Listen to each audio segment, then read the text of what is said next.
انہوں نے مائنس میں ڈاؤن گریڈ کر دیا ہے. اس کا کیا مطلب ہے؟ پاکستان کو قرضے نہیں ملیں گے. اگر قرضے ملیں گے تو بہت مہنگے قرضے ملیں گے. اور یہ دوسری چیز, وابڈا کی ریٹنگ ایسی تھی کہ وہ خود انٹرنیشنل لونز لے سکتی تھی. اب جب سے یہ آئے ہیں اس کی بھی ریٹنگ ڈاؤن گریڈ کر دی ہے.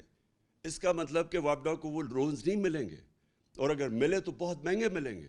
اس کا مطلب اسی دور میں جو 10 ڈیم جو ہمارے دور میں شروع کی ہوئی ہیں وہ اب خطرے میں چلی جائیں گی, کیونکہ اگر پیسہ قرضے نہ ملے تو یہ کیسے پورے ہوں گے. تو میرا سوال یہ ہے کہ جب یہ ملک ترقی بھی کر رہا تھا, اس کی 5.6% تیسرے سال میں اور 6% چوتھے سال میں جب اس کی اکانومی گرو کر رہی تھی, دولت میں اضافہ ہو رہا تھا, جب ریکارڈ ہم ٹیکس اکٹھے کر رہے تھے, وہ بھی ایک وجہ ہے کہ ہم پیسے نکال سکے عوام کے اوپر بوجھ کم کرنے کے, سبسیڈائز کرنے کے لیے. ریکارڈ 6.2 ٹریلین یعنی 6,200 ارب روپے کا ہم نے ٹیکس اکٹھا کیا, پاکستان کی تاریخ میں سب سے زیادہ. اور اسی دور میں سب سے زیادہ پاکستانی اوورسیز بیرون ملک پاکستان ریمیٹنسز ہمیں بھیجیں 31 ارب ڈالر کی, 32 ارب ڈالر کی ہماری ایکسپورٹس تھی. اور جو ہماری فصلیں تھیں, جو ہمارا ایگریکلچر ٹرانسفارمیشن پلان تھا, اس کی وجہ سے جو کسانوں کے پاس پیسہ گیا, جو ہم نے ان کی مدد کی, ریکارڈ فصلیں ہوئی ہمارے پاس. 4.4% پہ ہمارا زراعت ہماری آگے بڑھ رہی تھی. تو اس وقت کیا ہوا کہ آج سارا کچھ نیچے جا رہا ہے. اور وہ ہوا کیا, میں آج آپ سب کو یہاں بتانا چاہتا ہوں کہ ہوا کیا. ہوا یہ کہ ایک سازش ہوئی امریکہ سے, ایک سازش جس سے یہاں میر جعفر اور میر صادق انہوں کے ساتھ ملے. اس کے بعد انہوں نے پلان کیا ہماری گورنمنٹ گرانے کا. اس سے جو سیاست کے اندر, جو ملک کے اندر سیاسی ماحول تھا, وہ غیر یقینی ہو گیا, پولیٹیکل انسرٹنٹی ہو گئی. اس کا افیکٹ پڑا معیشت کے اوپر.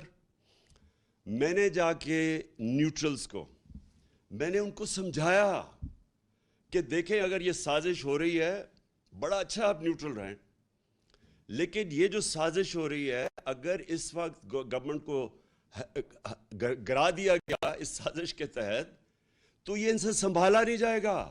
ہم نے بڑی مشکل سے یہاں تک آئے ہیں.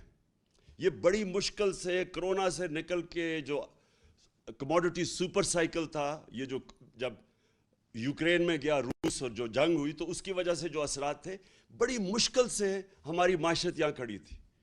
تو میں نے تب ان کو بتایا, پھر شوکت ترین کو کہا کہ ان کو بتاؤ کہ یہ وقت نہیں ہے اس ملک کے اندر یہ سازش کو کامیاب ہونے دینے, کیونکہ اس کا ڈائریکٹ اثر پڑے گا ہماری معیشت کے اوپر.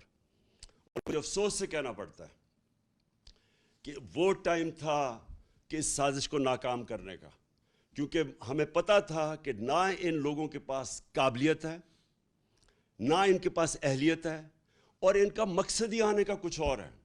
ان کا مقصد اس ملک کی نہ مہنگائی کم کرنے کے لیے, نہ ان کا مقصد اس ملک کی ریفارمز کرنے کا تھا, اکانومی ٹھیک کرنے کا تھا. ان کا تو مقصد ہی کچھ اور تھا.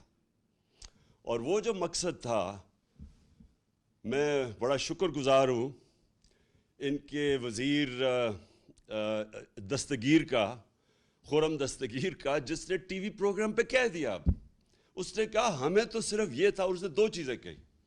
اس نے کہا ایک تو ہمیں ڈر لگا ہوا تھا کہ اگر یہ رہ گیا, اس نے ججز ڈال دینے تھے, اور اس نے ہمارے جتنے لیڈر تھے انہوں نے جیلوں میں چلے جانا تھا, جس میں شہباز شریف نے بھی چلے جانا تھا.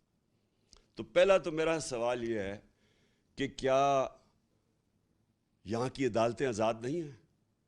کیا یہاں کی جو عدالتیں ہیں اس میں کوئی ہماری انٹرفیرنس ہوئی ہے آج تک؟ ہم تو وہ زمانہ نہیں کہ ہم ٹیلی فون کر رہے ہیں کہ جسٹس قیوم جی ہمیں کیس میں یہ رزلٹ چاہیے. ہم نے تو سپریم کورٹ کے اوپر کبھی سوچا نہیں حملہ کرنے کا. ہم نے کسی ادارے کو, ہم نے آج تک ہم نے اداروں کو چلنے دیا.